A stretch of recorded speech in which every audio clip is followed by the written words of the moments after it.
Olá, sou o professor Geraldo. Estou aqui para apresentar o primeiro vídeo do curso de Cadastro Territorial Multifinalitário. É um prazer estar com vocês novamente, nesse sistema de regime de ensino à distância. Então vamos começar a apreciar a matéria do vídeo a partir desse momento aqui. Muito bem. O cadastro tem três possíveis origens para a palavra cadastro. A primeira delas é captum, registrum, capstratum ou catastrum, em latim, que significava registro das unidades de taxação territoriais das províncias romanas.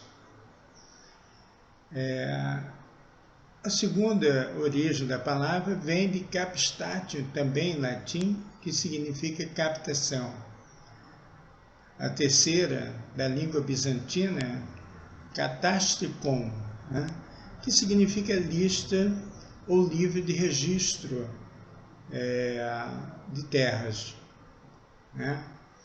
O cadastro assume várias pronúncias nos países e sempre relacionado a registro de terras. Catastro na Itália, catastro também na Alemanha, na Alemanha, cadastro na França e na Inglaterra, cadastro nos Estados Unidos e cadastro territorial no Brasil. A palavra territorial veio se unir ao cadastro porque no Brasil o cadastro também pode se reportar a cadastro de pessoas. Vou fazer um crediário, tenho que abrir um cadastro. Vou me inscrever para um serviço, vou fazer meu cadastro lá. Então, o significado de cadastro no Brasil é um pouco mais amplo. O cadastro, segundo Aurélio, o dicionário Aurélio, ele deriva do termo francês cadastre e compreende o registro público de bens imóveis de um determinado território ou ainda registro de bens privados de um determinado indivíduo. E tem a denominação também da Federação Internacional dos Geômetras, que fala que o cadastro inclui a descrição geométrica da parcela, unida a outros elementos que descrevem a natureza dos interesses de propriedades ou domínio, o valor e as construções que existem sobre ela. A palavra parcela tem um significado especial no cadastro, que nós vamos ver um pouquinho mais para frente. Tudo bem? Embaixo nós trazemos uma figura do imóvel, e a representação desse imóvel na planta cadastral, demonstrando as dimensões do terreno, as dimensões da edificação contida no terreno, e as distâncias dos limites dessa edificação ao terreno. No cadastro, a gente procura obter a área construída das edificações para poder passar para a carta cadastral.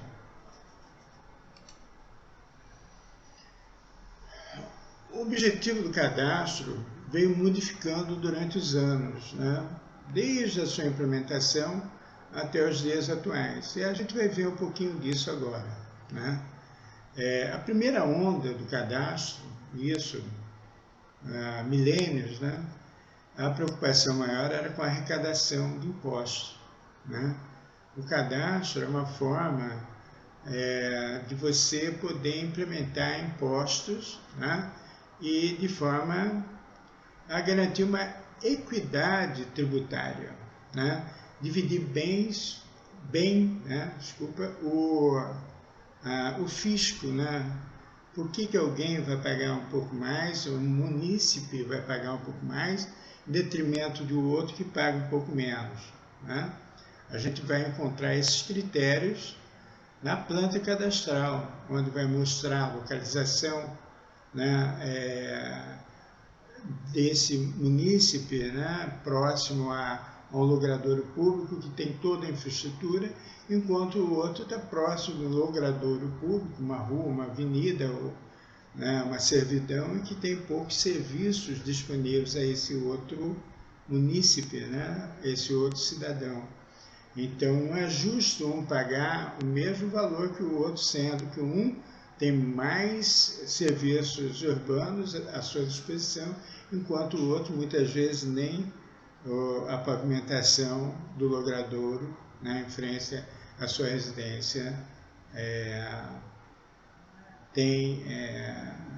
ele pode contar com esse tipo de infraestrutura, né? Então, bom, falando da primeira onda, que é a arrecadação, então o cadastro ele era implementado com o cadastro econômico e o cadastro físico, né? O cadastro econômico vinha trazer, né, a ocupação, o uso e ocupação daquela parcela, voltando a dizer que eu vou conceituar a parcela um pouco mais na frente, e a descrição geométrica também, né, desse imóvel, né, urbano ou imóvel rural, né?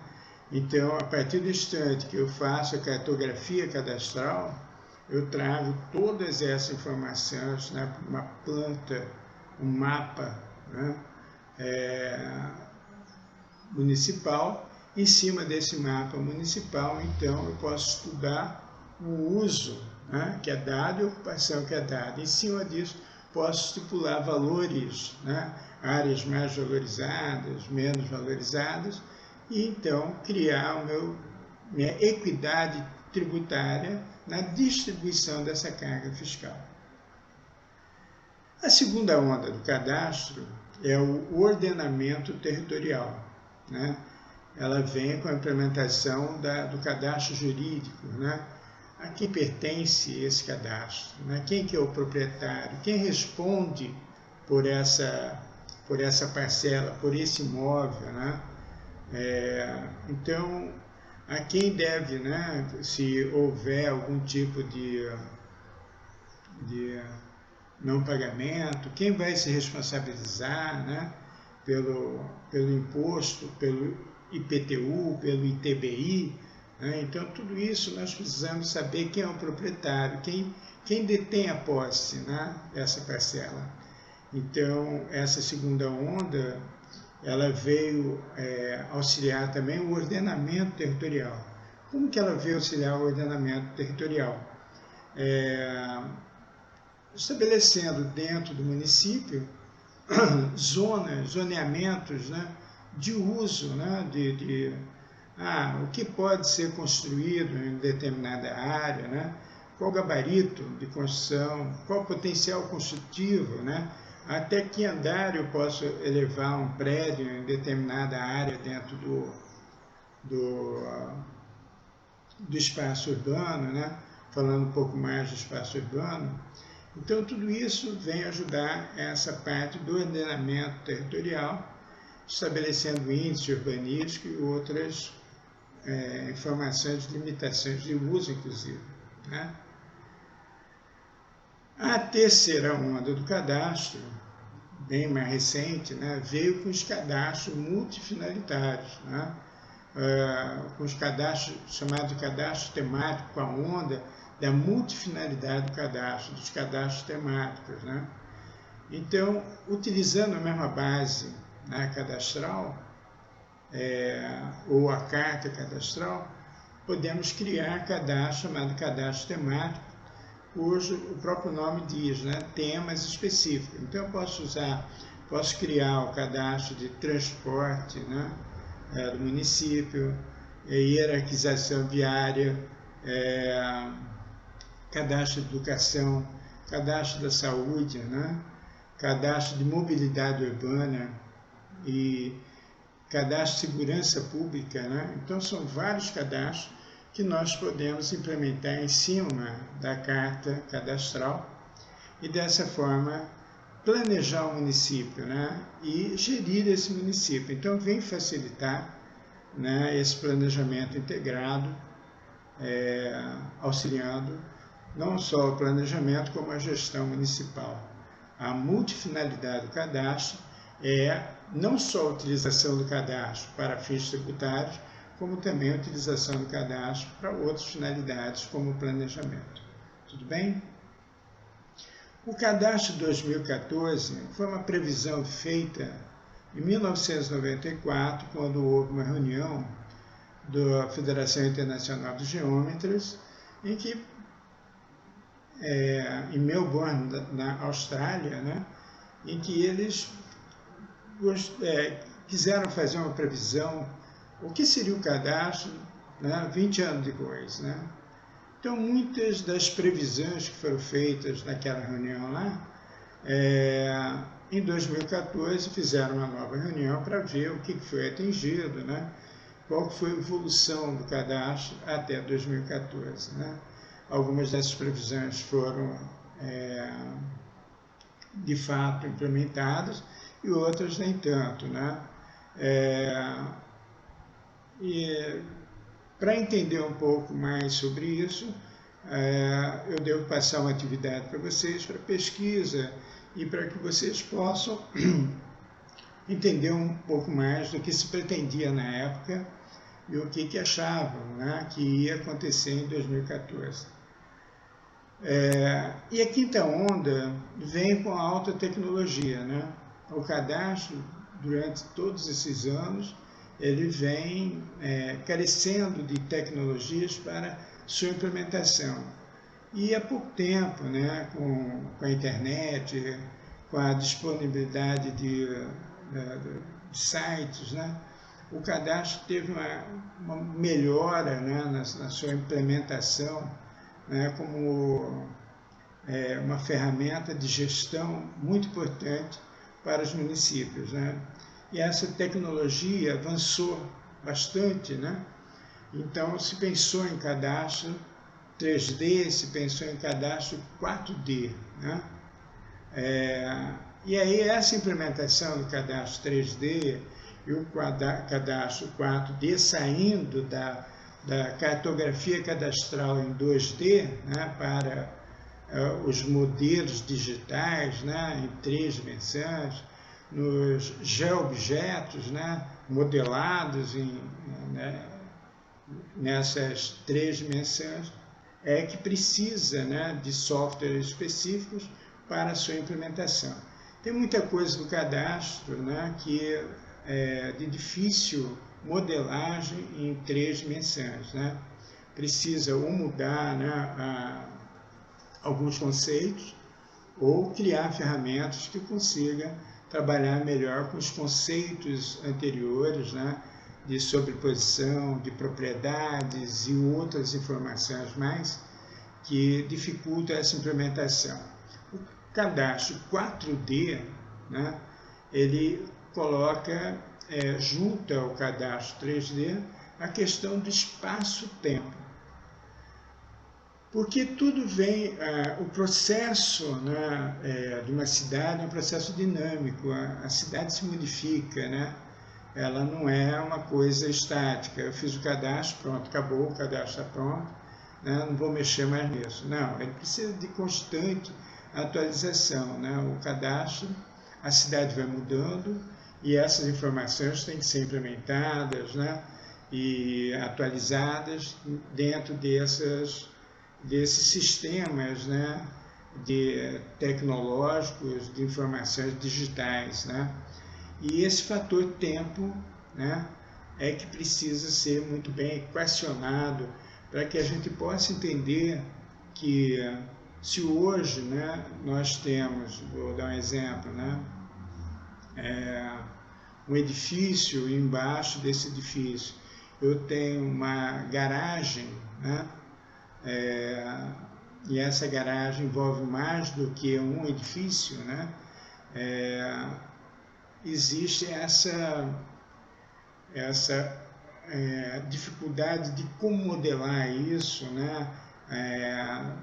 Quem detém a propriedade de superfície, quem detém o subsolo, a propriedade do subsolo, né? Quem cedeu essa direito de propriedade, tudo isso. Então, existe essa questão temporal, né? Que com o tempo, né, as coisas dinâmicas vão se transformando, né? Hoje não tinha um viaduto, amanhã passa a ter um viaduto interligando logradouros, avenidas, né? E tudo isso vai transformando a cidade, vai criando novos atrativos, adensamentos, e isso tem que ser demonstrado de forma clara, né? O direito de propriedade, a questão jurídica, né? Pelo cadastro, que são dificuldades que estão tentando ainda evoluir para poder fazer essa implementação desse cadastro em 4 dimensões. Tudo bem?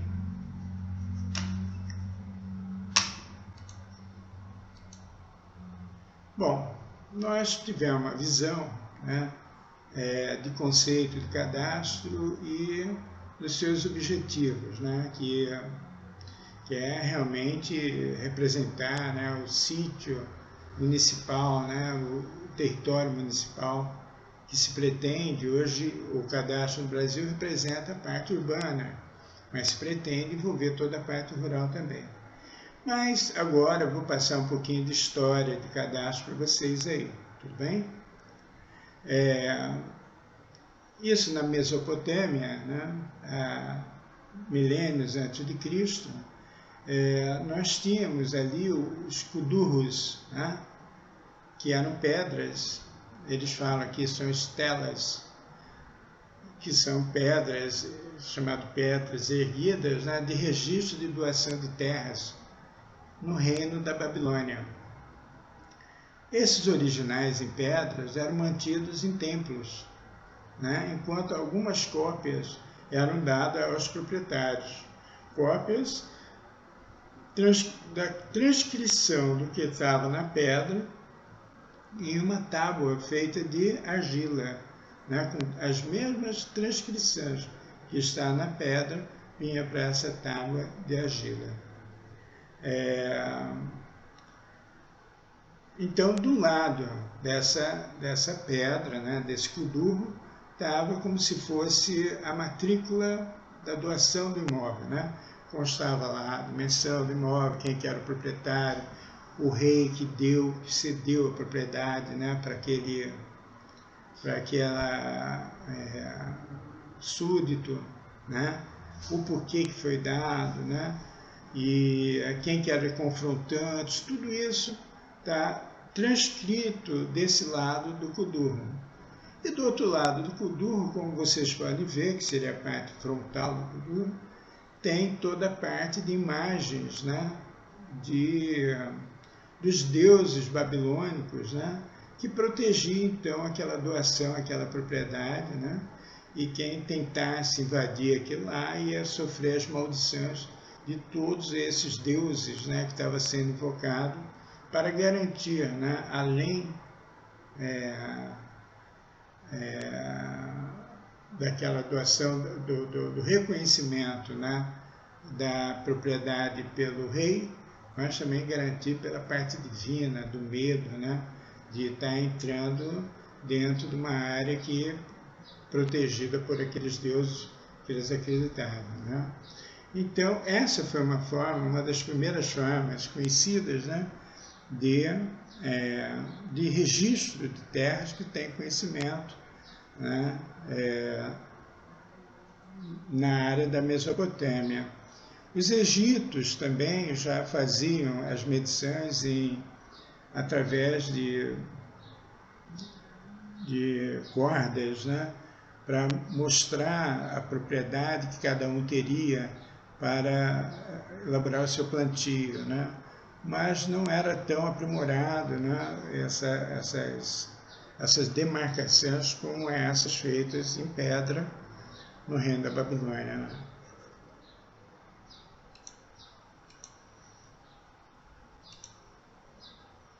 Bom, saindo do reino da Babilônia, já vindo, né, para o século 17, né, depois de Cristo, nós vamos encontrar um trabalho elaborado, né, que foi referência, de cadastro feito pelo Carlos VI, imperador da Áustria, que queria arrecadar, né, no Ducado de Milão, então implementou o cadastro para conhecer todos aqueles proprietários, né, que pagariam tributos a ele, né, de poder explorar as terras do Ducado de Milão.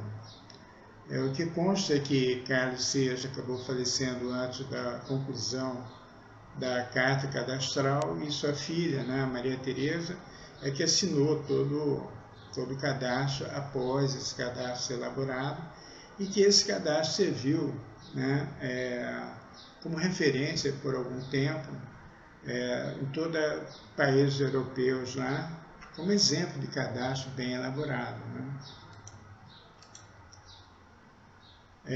Mas o mais conhecido, né, modelo de cadastro, e que influenciou talvez o mundo quase todo, né, o cadastro chamado cadastro francês, cadastro napoleônico, né?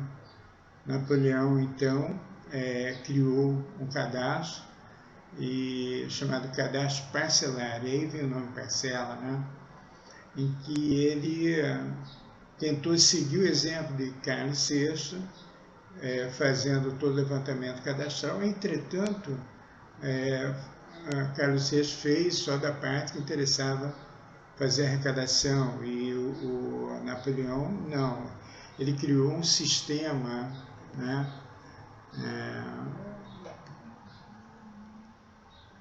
para a implementação do cadastro, onde ele fazia com que o levantamento fosse de todo o território francês, né, através de parcelas.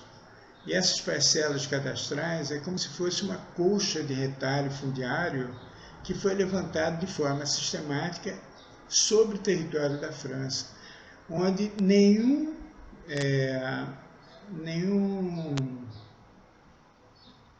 retalho, né, faltasse, né, nem sobrasse, que fosse justo, né, para o território francês. Então foram levantadas propriedades privadas, né, que estavam se pretendendo dar os títulos de terra para os vassalos, para quem lidava com as terras, né? Então essa propriedade toda foi levantada como propriedades que não tinham, né, ninguém trabalhando, que ficou para a França, que se transformaram em propriedades públicas, né, da França. Foram levantados os rios, né, foram levantadas as montanhas, enfim, não deixou de levantar nenhum espaço do território francês e amarrar, né, o que não pertencia a proprietários de terras, aquelas pessoas que estavam trabalhando a terra, né, pertencia à França. Então foi toda a área, né, da França levantada de forma sistemática, através de teodolitos, né, e através da vinculação ao levantamento já geodésico, né? Na época os geômetras, né, já se pensavam, se preocupavam com a geodésia, né? E então o cadastro francês, por ter sido, né, o primeiro cadastro que realmente funcionou, né, ele serviu como exemplo para a maioria dos cadastros implementados no mundo, né? E nós não seguimos o cadastro francês ainda, né? Mas pretende levantar todo o território brasileiro, né? E para a gente conhecer, né, a realidade fundiária e garantir a segurança jurídica necessária, né? Não essas brigas de terras, né? Constantes briga de terra. Então Napoleão diz, né, um bom cadastro de parcela será o complemento do Código Civil para arquivar uma ordem sistemática nas propriedades de terra. É importante que as plantas sejam corretas para servir para a definição dos limites das propriedades e para assim evitar futuros litígios. Ora, ele preocupava aí com isso em 1808, né? E já estava preocupado com os litígios que podiam existir na França. O que melhor caracteriza o direito de propriedade é a posse pacífica, né? No cadastro deve constar essa propriedade. Então, essa posse pacífica que ele queria atingir, né? Não só fazer o levantamento, mas que não houvesse mais a questão de litígio, né? Que não houvesse mais a briga pela terra, né? Como a gente vê, existe no Mato Grosso, no nosso estado, no Pará, enfim, né? Por falta, né, dessa segurança jurídica fundiária. O cadastro napoleônico, entre 1807 e 1814, foi levantado 37 milhões de parcelas em 9.000 municípios. Esse cadastro de 1807 foi o primeiro bem-sucedido. Todas as medições foram referenciadas a uma rede geodésia, materializada por uma malha de pontos de triangulação, e a divisão do território era parcelar.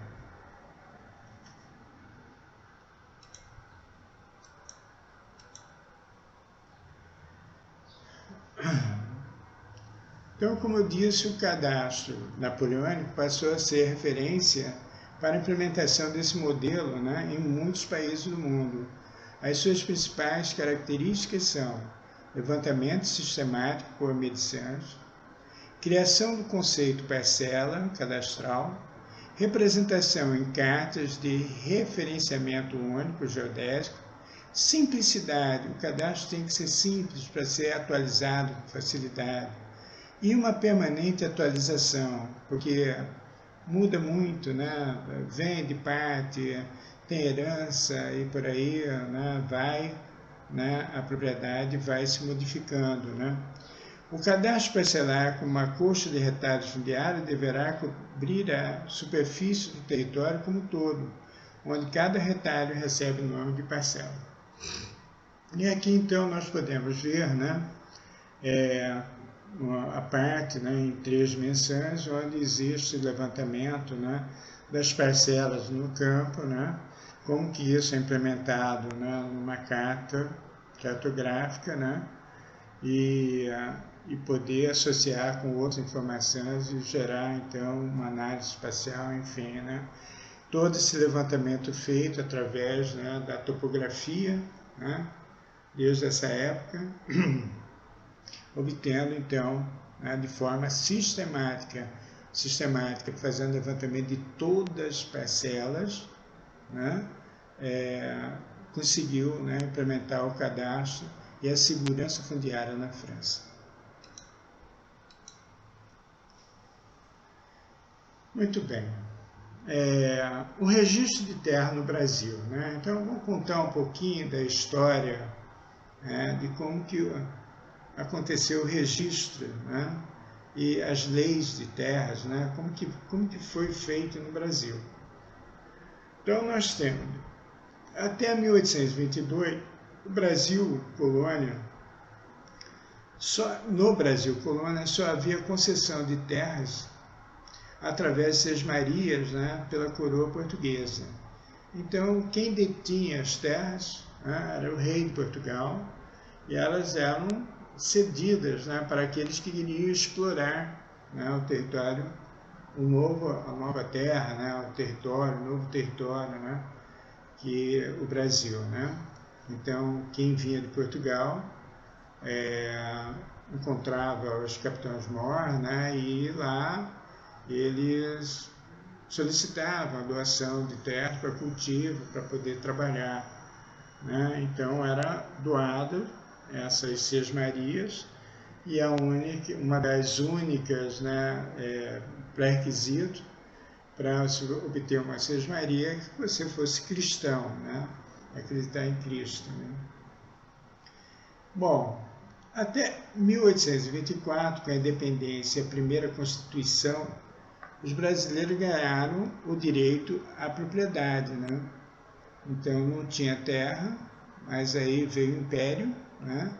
E começou a passar a doação de terras, né? No Brasil. E a propriedade da terra também.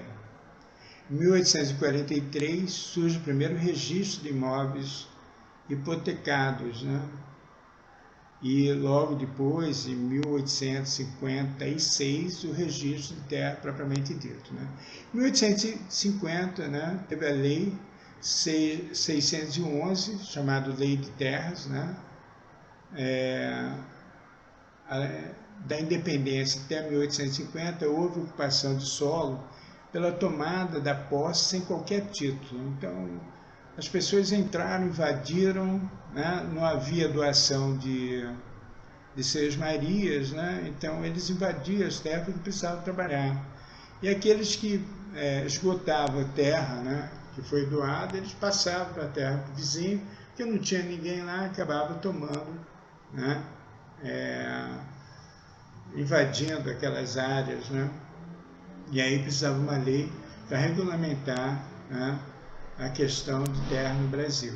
A lei da terra veio regulamentar, então, através do registro de imóveis, quando a posse passou a ser reconhecida perante o vigário da Igreja Católica, né?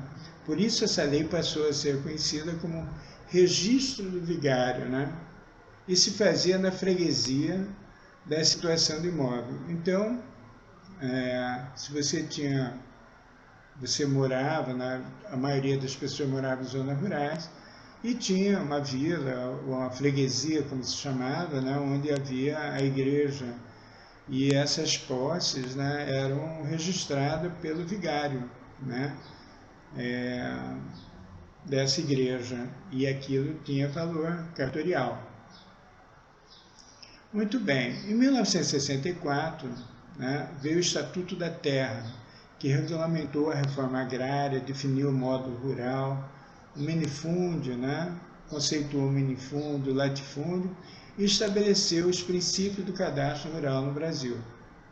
Essa lei foi muito importante, né, porque ela fez realmente o ordenamento territorial brasileiro, né, e deu segurança, né, para aquele momento, né. Em 1972, o Sistema Nacional de Cadastro Rural. Então, passou, né, a existir esse Sistema Nacional de Cadastro Rural, que veio, né, sendo implementado pelo INCRA por muitos anos. Em 2001, o Estatuto da Cidade, né, e a Lei do Georreferenciamento foram dois marcos importantes, né, nessa evolução de terra, né, de controle, né, e de registro e de ordenamento, né, o Estatuto da Cidade trazendo instrumentos importantes, né, para garantir que o gestor municipal tivesse condição de gerir a cidade, né, fazendo com que o direito de propriedade sofresse algumas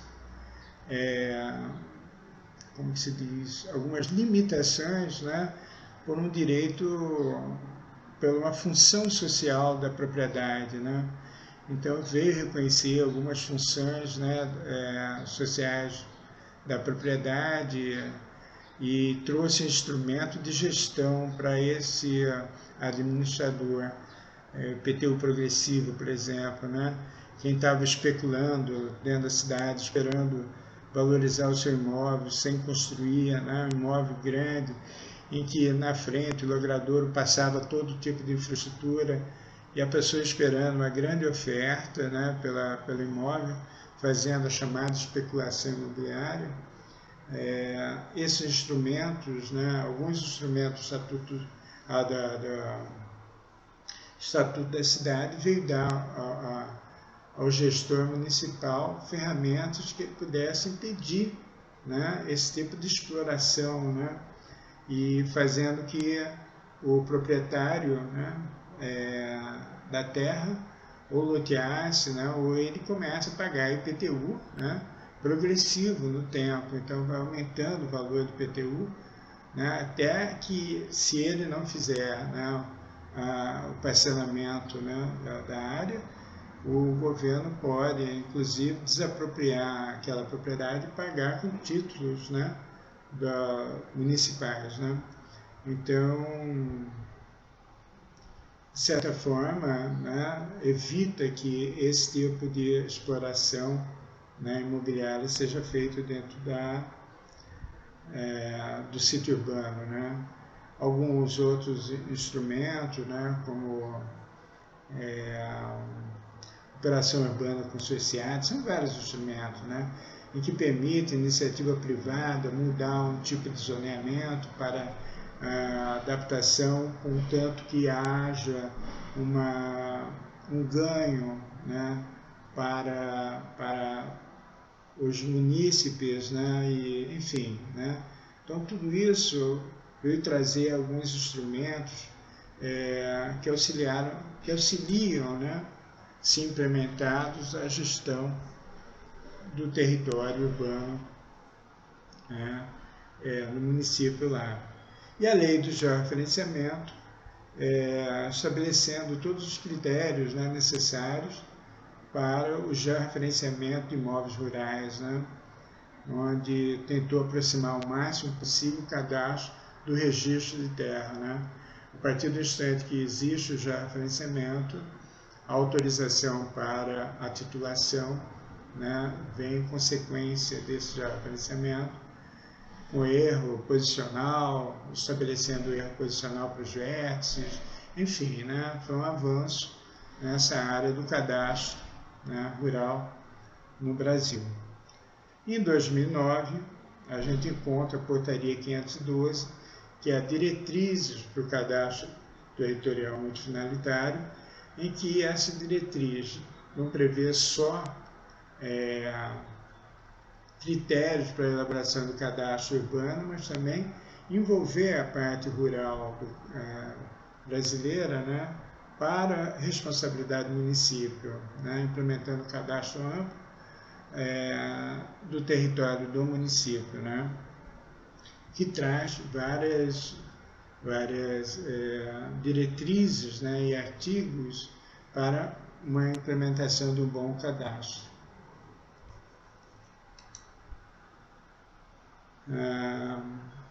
Segundo as diretrizes para o cadastro territorial multifinalitário, em seus artigos iniciais, estabelece, né, artigo 1º.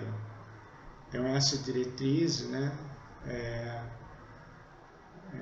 elaborada, né, pelo Ministério das Cidades, então, em 2009, né, o primeiro artigo estabelece: o cadastro territorial multifinalitário, quando adotado pelos municípios brasileiros, será o inventário territorial oficial e sistemático do município e será embasado no levantamento dos limites de cada parcela, que recebe uma identificação numérica inequívoca. Bom, o que nós podemos compreender disso tudo? E por que são diretrizes e não são leis, né? O cadastro é competência municipal, né? Então, a federação não teria como impor uma lei estabelecendo a forma de elaboração do cadastro ideal para os municípios. Então, veio através de diretrizes, né, que são orientações para a implementação do cadastro. Então, aqui ele fala, né, que o cadastro territorial multifinalitário, né, será o inventário oficial. O que é o inventário oficial? Será a base oficial, né, para estabelecer todas as medições relativas àquele município. Então, todas as concessionárias públicas, secretarias, né, o próprio município, a própria prefeitura, né, tem que trabalhar com aquela base. Se alguém for, por exemplo, implantar uma rede de cabo óptico dentro da cidade, ele tem que ter como base, né, esse inventário territorial, essa base cadastral, para, né, a partir dessa base cadastral, implantar essa rede de fibra ótica, por exemplo, de internet, né? Nos logradouros públicos, né? Então, qualquer atividade, né, para implantação de algo tem que estar referenciada a essa base cadastral, essa carta cadastral.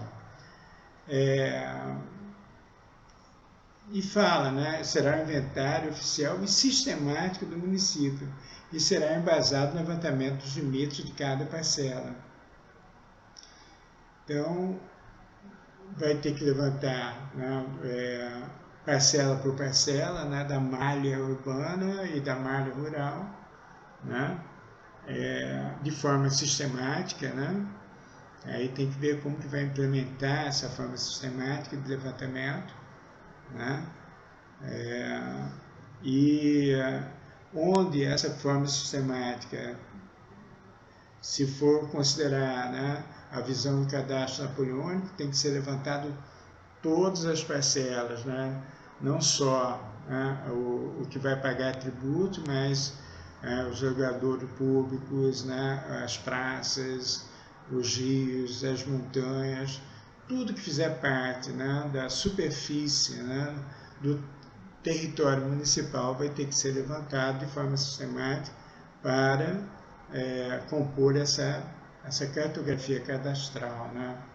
E que recebe, né, essas parcelas, cada parcela vai receber uma identificação numérica inequívoca, que é o código parcelar.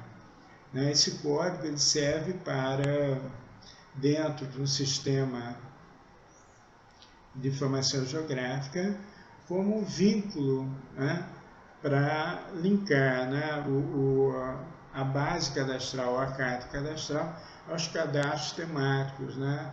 Então, aquela numeração, né, parcelar, né, ela serve como base para as relações de bancos de dados, de informações alfanuméricas, né, com as informações vetoriais ou raster que está na base do sistema de informação geográfica, né?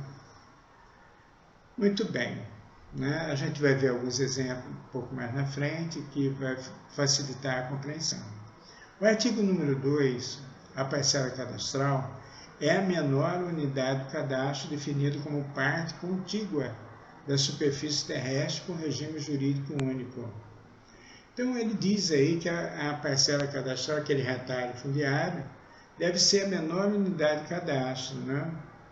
Hoje nós temos no nosso levantamento cadastral que a menor unidade de cadastro nossa é o lote, né? Então o lote urbano é a nossa menor unidade, seria a menor parcela cadastral.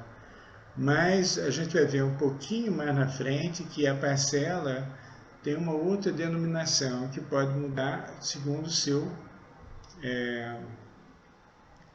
como fala, a sua questão jurídica, né? A sua referência jurídica. Vamos ver um pouquinho mais na frente lá, que a gente vai entender melhor quando explicar o conceito de parcela, né? No seu parágrafo 1º, então, do artigo 2, é considerado parcela cadastral toda e qualquer posição da superfície do município a ser cadastrada. Então, vamos cadastrar toda a superfície, como eu falei, imaginando uma colcha de retalho, né, representativa, né, da divisões fundiárias, a gente vai compreender um pouquinho do que é cada uma dessa parcela.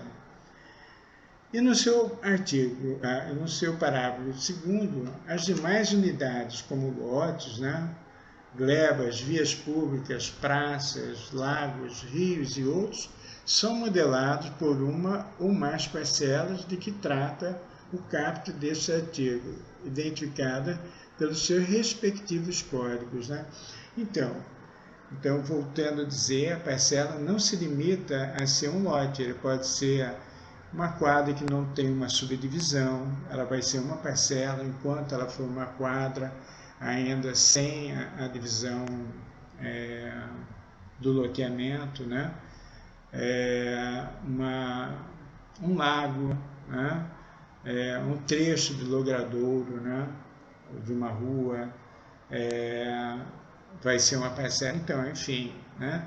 Olha, vocês já vão começando a imaginar o que é, o que se pretende, né, no conceito de parcela. Então, aqui nós vamos ver alguns exemplos visuais, né, da parcela, né, do que se pretende como parcela. Então, lá, a carta cadastral nós vamos encontrar aqui desse lado. Aqui vocês vão ver as parcelas, né, que são essas aqui que estão todas numeradas, com as respectivas edificações, né, nessa cor mais escura, né, aqui por cima, né. As cores cinzas são dos logradouros públicos, né, aqui avenida, ruas, né, essa aqui rua também, né, que coincide com essa figura do lado direito aqui, né. Então as parcelas, né, são representadas nesta figura como sendo os terrenos, né, e que recebe essa identificação inequívoca aqui, né. Então 0040, nesse caso 0090, que são estabelecidos esses códigos, né, por critérios estabelecidos, né, pela própria prefeitura, né, como que eles codificam essa numeração parcelar, né. Vocês vão ver também que não é só os terrenos aqui que estão recebendo a codificação, né. Então vocês vão encontrar aqui na rua, na Avenida Tancredo Neves, né, o número 1009, né, que junto à prefeitura faz referência, né, a essa avenida. Então todas as informações, né, a serem modeladas para a Avenida Tancredo Neves, né, vai ter essa numeração, né, como código dessa avenida, né. Então ela codifica essa avenida. Então, dentro do município de Cuiabá, né, a numeração 1009, né, é representativa da Avenida Tancredo Neves de Almeida Neves, né, como também, né, o código 12.399, né, é a Rua Geraldo Deschamps de Almeida, né. Então, essa codificação,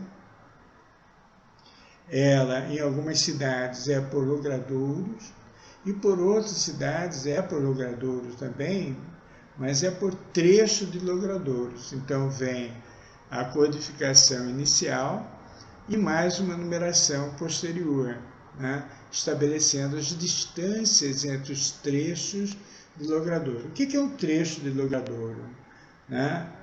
Por exemplo, essa logradouro, essa rua 18, né, e a rua aqui, ó, a rua A, né, ela estabelece um trecho da rua Geraldo Deschamps de Almeida, que é esse trecho, né, que sai desse nó aqui até este outro nó que está aqui desse lado, né. Ah, professor, mas por que tem que fazer a codificação por trecho? Porque cada trecho tem uma infraestrutura, né, implantada que pode ser diferente do outro trecho, né, modificando, então, os valores, né, dentro de um bairro. Nós podemos ter trechos mais valorizados, né, de logradouros públicos e outro menos, né. Se a gente for olhar, né, os valores, né, de algumas avenidas dentro da cidade, você vai ver que é um trecho desses logradouros, de uma avenida específica, não vou falar o nome, mas eles são muito mais procurados, valorizados pelo comércio, né? Então, ali o valor, né, venal do imóvel aumenta muito, né? E por isso a importância da codificação por trecho de logradouros, além da codificação do logradouro. Tudo bem? O artigo 3º traz toda e qualquer porção da superfície territorial do município deve ser cadastrada em parcelas, lotes, glebas, vias públicas, praças, lagos, rios, morros são também parcelas e deverão ser codificados. Muito bem. O artigo 4, né, da diretrizes traz que os dados do CTM, Cadastro Territorial Multifinalitário, quando correlacionado às informações constantes no Registro de Imóveis, RI, né, constitui o Sistema de Cadastro e Registro de Imóveis, SICART. Né? Então, denominaram que essa junção entre o cadastro e o registro, que é tão pretendida, né, para que a gente tenha informações confiáveis, né, passa a ter uma denominação e se chamar SICART. Né? No artigo 5º da diretriz diz o seguinte, né, os dados de cadastro temáticos, quando acrescido do SICART, constitui o Sistema de Informações Territoriais, chamado CIT. Né? Então, o que é o CIT, Sistema de Informações Territoriais? É o SICART, que é a união entre cadastro e registro, mais o cadastro temático. Né? O artigo 5º, no seu parágrafo 1º, diz: o cadastro temático compreende um conjunto de informações sobre determinado tema relacionado às parcelas identificadas no CTM. Né? E o seu artigo 2º diz, né, esclarece, considera-se como cadastros temáticos os cadastros fiscais, de logradouro, de edificação, de infraestrutura ambiental, socioeconômico, né, de transporte, de hierarquização viária, de educação, de saúde, enfim, entre outros. Né? Então, esses cadastros temáticos são muito importantes de serem criados, porque esses cadastros abordam temas específicos que, correlacionados, né, a outros cadastros temáticos, né, produz uma ferramenta para análise espacial e construir o conhecimento. Né? Então, você pode associar, por exemplo, né, o cadastro de educação, né, que vai trazer o posicionamento de todas as escolas municipais, com o cadastro, né, de mobilidade urbana. Então, você vai ver, né, quais linhas de ônibus, por exemplo, tem que estar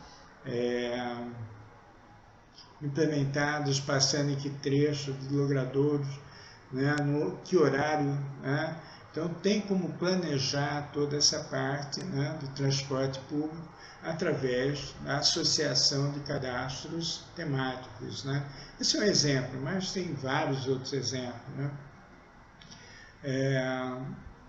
Nós temos o cadastro, como estou mostrando aqui, né, do centro histórico, né, da cidade de Cuiabá, onde traz, né, os imóveis tombados, nesse caso está na cor marrom, né, e aqui a área de entorno desse centro histórico também é de uma relevância muito grande, né, e cada uma dessas áreas tem limitações, né, ao direito de propriedade, que precisa estar visível, precisa ser transparente para aqueles que detêm, né, a propriedade desses imóveis. Né? E até para que os próprios cidadãos, né, conheçam quais são as áreas que foram tombadas, né, pelo patrimônio histórico municipal, estadual e federal. Né? Dentro no caso, né, os exemplos que estou dando é da cidade de Cuiabá, né? Mas são cadastro temático que a gente pode associar a outras informações, né? E construir conhecimentos. Né? Por exemplo, o centro histórico, né, por as ruas serem muito estreitas, não permite que haja, né, por exemplo, a verticalização e adensamento populacional. Então, um terreno, né, não pode ser aproveitado, não pode permitir que seja plantado, por exemplo, uma torre, né, de residencial de 30 andares, né, numa área central, né, com uma infraestrutura viária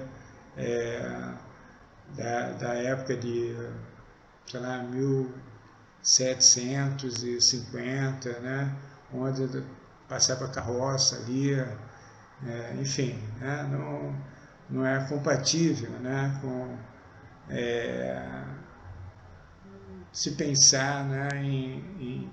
em destruir os imóveis ali contidos para edificar, né? Áreas incompatíveis com a infraestrutura, né? Com o espaço ali, né? Edificado, tá certo?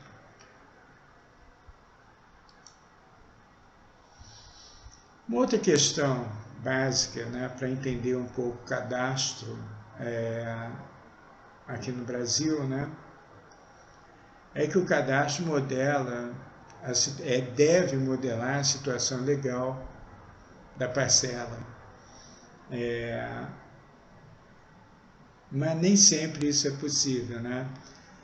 Muitas vezes a situação legal que consta na matrícula do imóvel, no registro de imóvel, né, não é o que a gente encontra na realidade, né, quando você vai visitar o local. Então, um exemplo é a figura, né, que eu passo, a figura 8, né, que traz a situação legal e real do imóvel, né. Isso foi uma visão do professor Carlos Ló, né, e o Diego Afonso Erba, né, em 2007. Né. Essa é uma questão bastante frequente, né, que a gente encontra nos cadastros brasileiros. Né. Então, a questão da situação, que seria a situação legal do imóvel, está representado aqui, né, pelo número 1 e 2, né, da figura ali. Né. Então, eu vou mostrar aqui com o mouse, né. Então, na matrícula nós vamos encontrar, né, essa descrição, né, atestada, né, o fundo, aqui a lateral, né, o fundo, a dimensão do fundo, a dimensão também da outra lateral, né, enfim, o imóvel nessa situação, né, é uma figura regular. Mas quando nós vamos em campo, nós encontramos essa situação aqui, né, modelada pelo número 1, 3 e 4.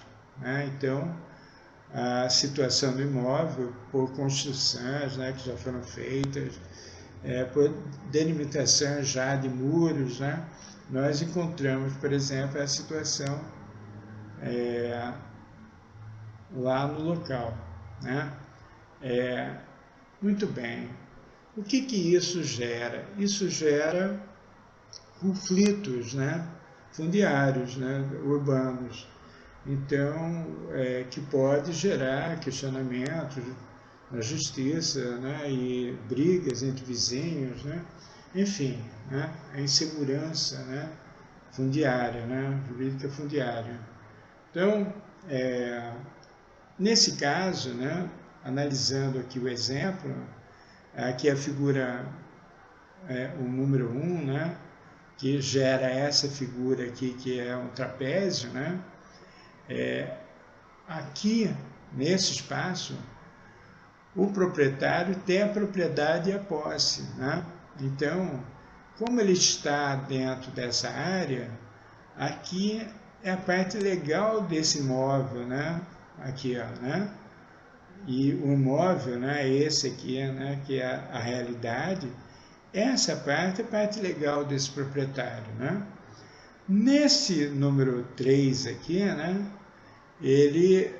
Esse senhor A, né, tem a posse, mas não tem a propriedade. Tanto no número 3 quanto no número 4, ele está como posseiro nessa área. Né? Ele não tem a propriedade, não está no registro de imóveis, essa área não foi demarcada, né? Não consta como sendo a propriedade dele lá. Né?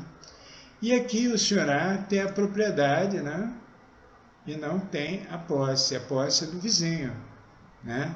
Então, nessa área, ele foi invadido pelo vizinho. teve uma invasão. Aí eu pergunto, ele pode reivindicar essa área? Ele pode reivindicar, né?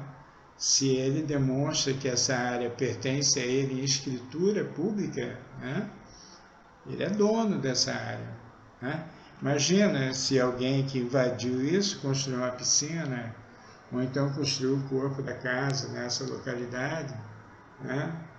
E se o senhor A, né, é uma pessoa intransigente, né, que vai querer essa área para ele novamente, vai ter um conflito aí, né, fundiário muito grande.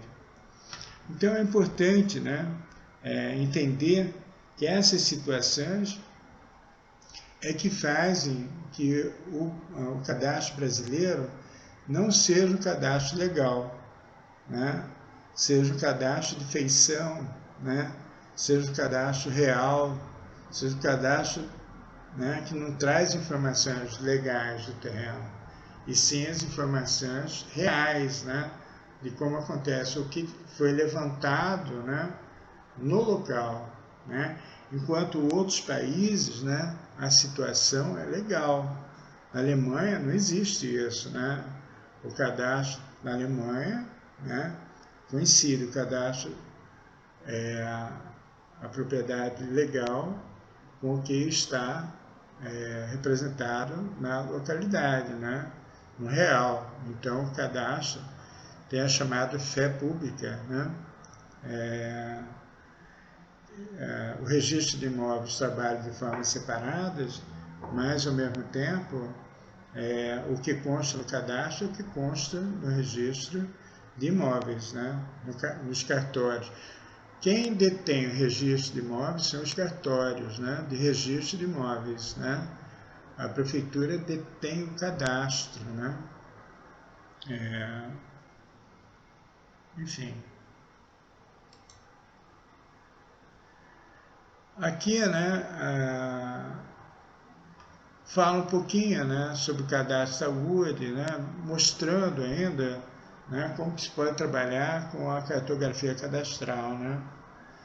Assim, os cadastros como cadastro de transporte, mobilidade urbana, cadastro de educação, cadastro de saúde podem ser carregados no sistema de informação territorial que permitirá a análise espacial necessária ao planejamento urbano, auxiliando na gestão territorial. Através da multifinalidade do cadastro, pode-se gerir a cidade e utilizar os instrumentos de gestão do Estatuto da Cidade, como IPTU progressivo, operação urbana consociada, ortogonerosa do direito de construir, entre outros, né?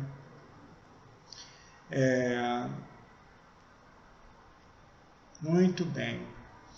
Eu vou dar uma pausa, né, nesse momento do vídeo número 1, porque nós vamos entrar no caso e analisar um pouquinho o cadastro, como ele é apresentado no município de Cuiabá, para que vocês conheçam, né, a evolução desse cadastro aqui em Cuiabá, né, e o caso, né, como que é tratado esse cadastro nos dias atuais. Tudo bem? Então, nós fazemos a primeira parte, né, fechamos a primeira parte do vídeo 1, né, e a segunda parte do vídeo 2 vai mostrar o caso, né, do cadastro em Cuiabá e a multifinalidade desse cadastro, né, a importância da multifinalidade do cadastro. Tá? Agradeço a atenção por enquanto e logo voltaremos aí com a segunda parte do vídeo número 1. Tá bom? Muito obrigado. Espero que vocês tenham aproveitado bem aí e que não tenha ficado tão longo, né, essa primeira parte do vídeo número 1 aí do cadastro, tá? Obrigado pela atenção por enquanto.